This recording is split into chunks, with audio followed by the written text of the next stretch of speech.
Welcome to VU Elevenses. Today's topic is loss and grief. This is a mental health and wellbeing program that we have put on in response to the COVID-19 pandemic. My name's Jenny Sharples and I'm a psychologist here at Victoria University. Today's topic is some considerations in relation to loss and grief. The first thing I'd like to say is that loss happens to all of us and will happen to all of us throughout our life. It is inevitable.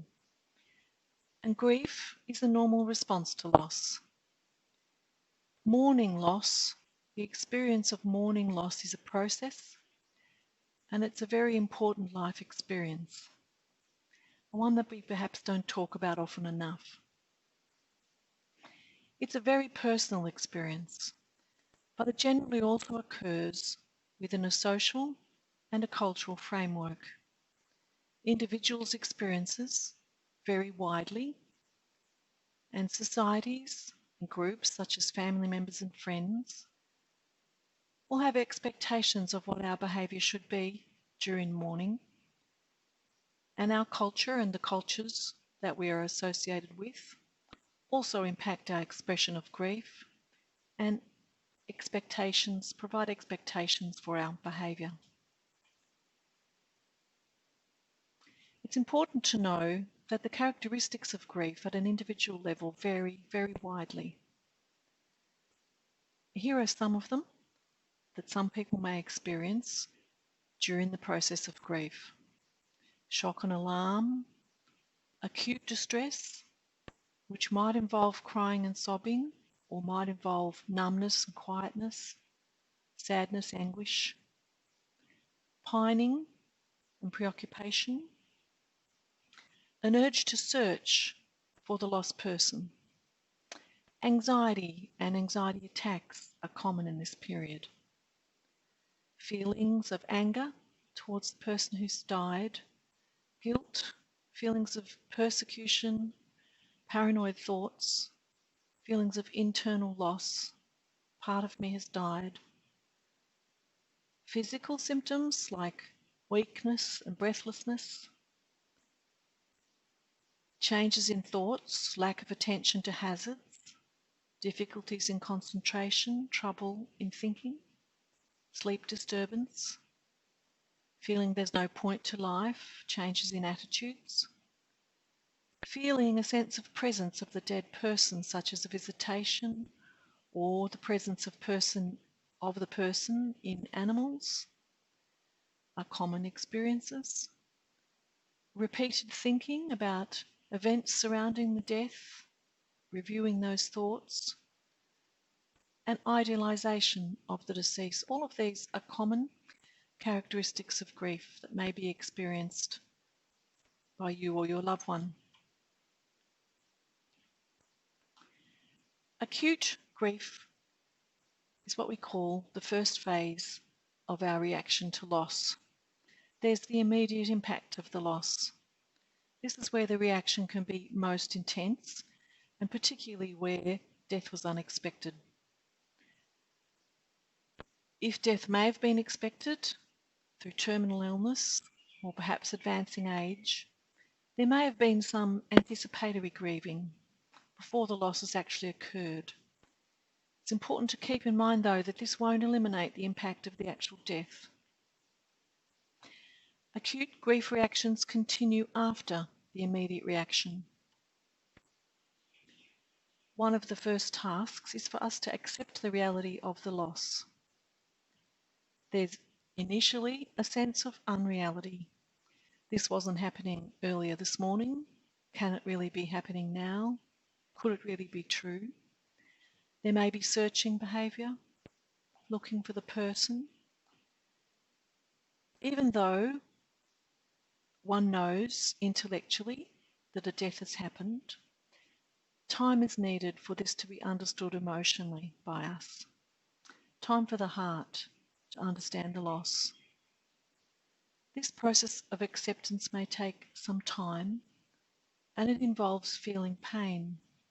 The more I accept the loss, the more pain I feel. How can we help ourselves and others There are many ways, and none of them are right or wrong.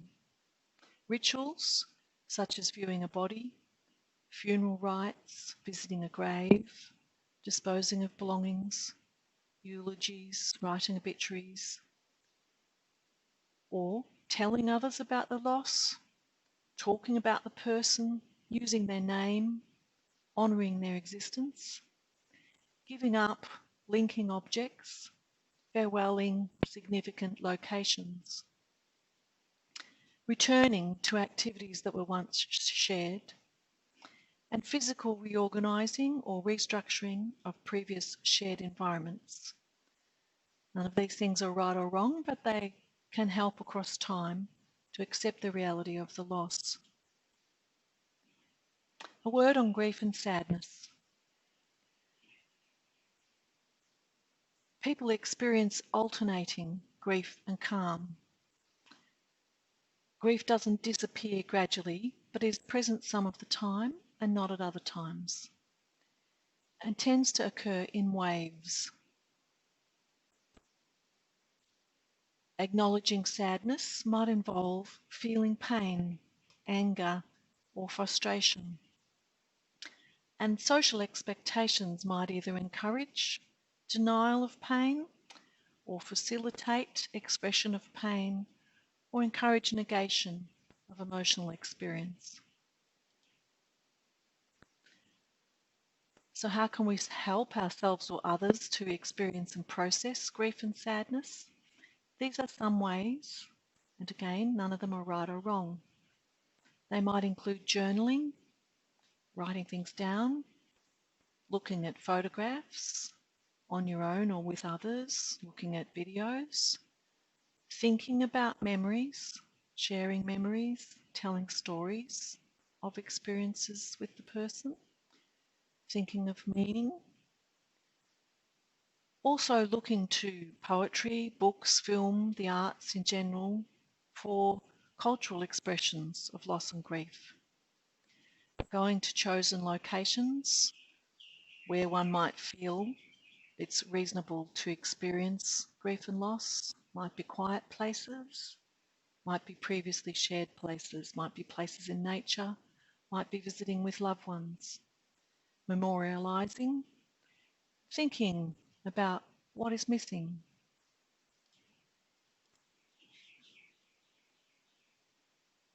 And then moving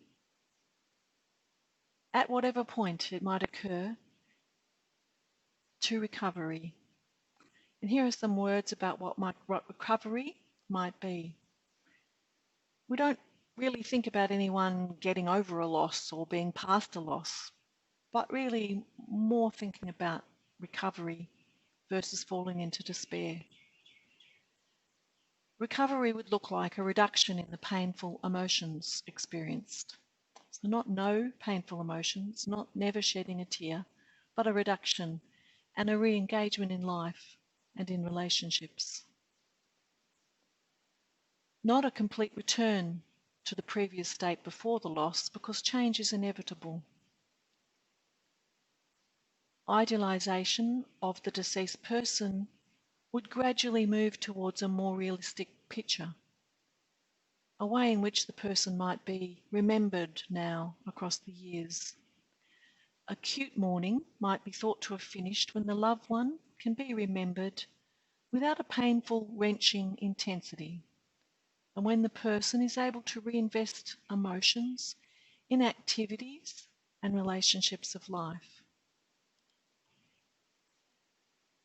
Recovery could be thought of as finding a place for the dead loved one in one's own emotional life, but in a way which does not preclude other connections or other relationships, allowing an enduring connection to the previous love while embarking on a new life, reintegrating emotionally, engaging with the activities of life, and regaining an interest in life. Thank you for your time.